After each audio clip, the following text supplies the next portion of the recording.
कैसे हैं आप सब? मुझे आशा है आप सभी अच्छे और खुश होंगे।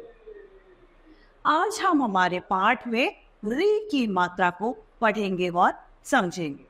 री की मात्रा की वजह से किसी भी व्यंजन के हम उच्चारण में भिन्नता को देखेंगे। जैसे हम उदाहरण के लिए एक क व्यंजन पर री की मात्रा का प्रयोग करते हैं, तो अब उसके उच्चारण में भिन्नता आके उसका उच्चारण क्या हो जाएगा? क्र, क्योंकि हमने उसमें री की मात्रा का प्रयोग किया।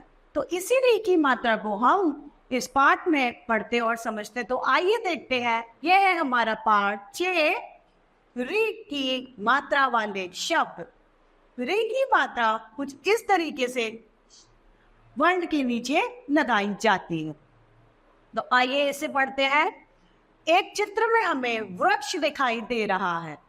अब वृक्ष में व जो है, व के साथ अगर हम री की मात्रा का प्रयोग करेंगे तो इसके उच्चारण में भिन्नता आ जाएगी।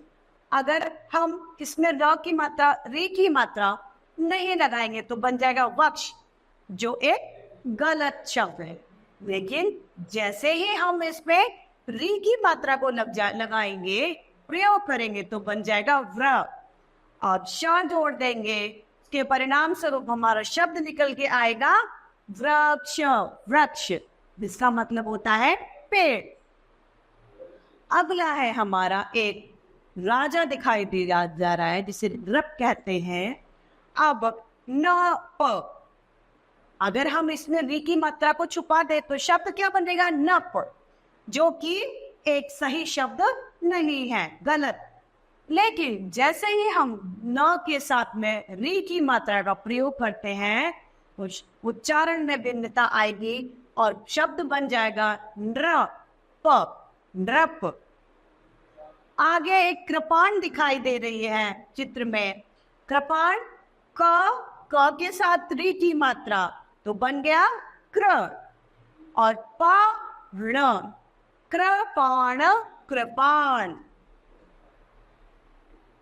इसी तरीके से हम इसके कुछ और उदाहरण देखते हैं री की मात्रा के, जिसमें पहला है ऋण, ऋण, घृणा, घृणा, कृपा, कृपा, कृषि, कृषि, कृतज्ञ, कृतज्ञ, कृतज्ञ, सृजन, सृजन, और कृपालु, कृपालु। अब इन वाक्यों को हम पढ़ते हैं जो यहाँ दिए गए हैं। इनमें भी हम री की मात्रा के प्रयोग को देखेंगे।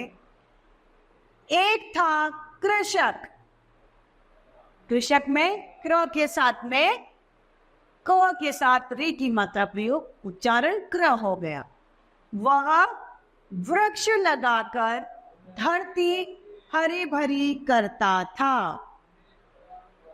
वह ग्रह सजा सजा कर रखता था। वह क्या करता था? ग्रह सजा सजा कर रखता था। उसका मृग इधर उधर कूदता रहता था। वह क्या करता था? इधर उधर कूदता रहता था। एक दिन एक ऋषि आया। एक दिन क्या आया? एक दिन एक ऋषि आया। उसकी अमृत वाणी सुनी। नृप भी घृत का दीपक लाया।